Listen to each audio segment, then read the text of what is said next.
നമസ്കാരം. ഇന്ന് നമ്മൾ സംസാരിക്കാൻ പോകുന്നത് അശ്വതി നക്ഷത്രത്തിൽ ജനിച്ചവരുടെ പൊതു സ്വഭാവങ്ങളും അനുഷ്ഠിക്കേണ്ട കർമ്മങ്ങളെക്കുറിച്ചുമാണ്. അശ്വതി നക്ഷത്രത്തിൽ ജനിച്ചവർ സുന്ദരന്മാരും പ്രായേണ ആരോഗ്യവാന്മാരുമായിരിക്കും. എല്ലാ കാര്യങ്ങളിലും സാമാന്യത്തിൽ കവിഞ്ഞ അറിവും ഓർമ്മശക്തിയും വിവേചന സാമർഥ്യവും ഇവരിലുണ്ടായിരിക്കും.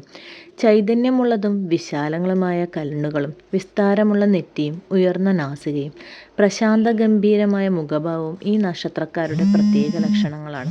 ഏതു കാര്യത്തിലും വളരെ ആലോചിച്ച് സാവധാനം ഇടപെടുന്ന കൂട്ടരാണിവർ. പെട്ടെന്ന് ഒന്നിലും എടുത്തു ചാടുകയോ വികാരങ്ങൾക്കത്ര വേഗം വശംവദരാകുകയോ ചെയ്യാറില്ല.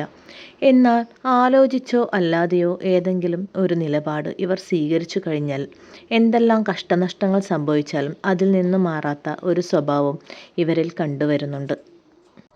സ്വഭാവത്തിൽ ഇവർ വളരെ ശാന്തന്മാരായി തോന്നാമെങ്കിലും ആർക്കും പിടികൊടുക്കാത്ത കാര്യം നേടുവാനുള്ള സാമർഥ്യവും ആരുടെയും നിർബന്ധത്തിനോ ബലപ്രയോഗത്തിനോ വഴങ്ങാത്ത മനസ്സും നിശ്ചയദാർഢ്യവും ഈ നക്ഷത്രക്കാരുടെ പ്രത്യേകതകളാണ്. ആശ്രിത വാത്സല്യവും തങ്ങൾ സ്നേഹിക്കുന്നവർക്ക് വേണ്ടി അവരുടെ ഏത് ആപൽഘട്ടത്തിനുള്ള സേവന സന്നദ്ധതയും ഇവർക്കുള്ള വിശിഷ്ട ഗുണങ്ങളാവുന്നു. പ്രായേണ ഈ നാളുകാർ പ്രസാദാത്മകരും എത്ര സംഭ്രമജനകമായ സാഹചര്യത്തിൽ പോലും അതിശയനീയമായ ശാന്തത പുലർത്തുന്നവരുമായിരിക്കും. മറ്റുള്ളവരെ യുക്തമായ വിധത്തിൽ സമാധാനപ്പെടുത്തുവാനും അഭിപ്രായങ്ങളിൽ നിന്ന് പരിവർത്തനം ചെയ്യിക്കുവാനും ഇവർ വളരെ സമർത്ഥന്മാരായിരിക്കും. എന്നാൽ ഇവർക്ക് തക്കതായ കാരണം കൊണ്ട് സമാധാനഭംഗമുണ്ടായെന്നു വന്നാൽ ഇവരെ സമാധാനപ്പെടുത്തുവാനും ആശയങ്ങളിൽ നിന്ന് വ്യതിചലിപ്പിക്കുവാനും വളരെ പ്രയാസമായിരിക്കും. ഇവരിൽ ദൃഢമായ ഈശ്വരവിശ്വാസം കാണപ്പെടും. എന്നാൽ മതപരമോ ദൈവികമോ ആയ അന്ധവിശ്വാസങ്ങൾക്ക് അതീതരായിട്ടാണ് മിക്കവാറും ഇവരെ കണ്ടുവരുന്നത്. പിതാവിൽ നിന്നുള്ള ഗുണാനുഭവങ്ങളും ഇവർക്ക് പ്രായേണ കുറവായിരിക്കും. സഹോദരങ്ങളെ കൊണ്ടും മിക്കവാറും അങ്ങനെ തന്നെ. സ്വതന്ത്രമായ മാർഗത്തിലും പരിശ്രമത്തിലുമാണ് ഇവർക്കുള്ള എല്ലാ അഭിവൃദ്ധികളും സ്ഥിതി ചെയ്യുന്നത്. എന്നാൽ അന്യ ആളുകളെ കൊണ്ട് ഇവർക്ക് പല നന്മകളും ഉണ്ടാകാറുണ്ട്. ഇവർ സ്വതവേ അല്പലുബ്ധരാണെങ്കിലും അഭിമാനികളായതുകൊണ്ട് വലിയ ചെലവുകാരായിട്ടാണ് പരിഗണിക്കപ്പെടുന്നത്. തന്നിമിത്തം സാമ്പത്തികമായ ഉയർച്ച യഥാർത്ഥമായ വരവിൻ്റെ കണക്ക് വച്ച് നോക്കുമ്പോൾ വളരെ കുറഞ്ഞേയിരിക്കുകയുള്ളൂ. ഏതായാലും ഇച്ഛാനുസരണമായ സുഖഭോഗാദികൾ അനുഭവിക്കുകയെന്നുള്ളത് ഇവരുടെ പ്രഥമവും പ്രധാനവുമായ ഉദ്ദേശമായിരിക്കും.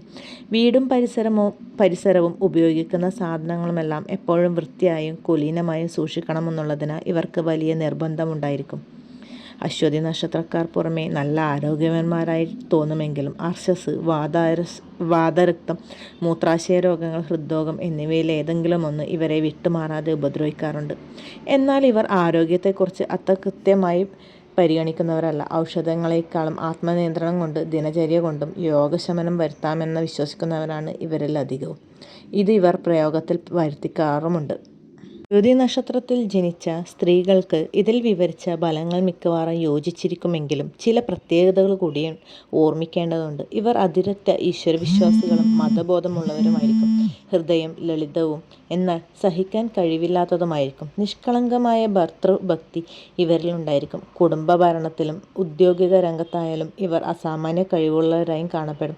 സ്നേഹത്തിനും ഔദാര്യത്തിനുമല്ലാതെ ധനമോ ദണ്ഡമോ കൊണ്ടൊന്നും ഇവരെ സ്വാധീനമാക്കാൻ കഴിയുന്നതല്ല. ദുശ്ശാഠ്യവും വാചാലതയും അല്പം കൂടിയിരിക്കുമെന്ന് മാത്രം. എന്നാലും ഇവർ ഐശ്വര്യവതികളും സ്വജനവാത്സല്യമുള്ളവരുമായിരിക്കും. ചിലപ്പോൾ പുരുഷന്മാരെക്കാൾ തൻ്റെടത്തോടും ബുദ്ധിപൂർവമായി പെരുമാറാനും ഇവർക്ക് കഴിയുന്നു. അശ്വതി നക്ഷത്രത്തിൻ്റെ നക്ഷത്രമൃഗം കുതിരയാണ്. വൃക്ഷമാകട്ടെ കാഞ്ഞിരവും. ഗണം ദേവഗണമാണ്. യോനി പുരുഷവും. പക്ഷി പുല്ല്. ഭൂതം ഭൂമിയുമാണ്.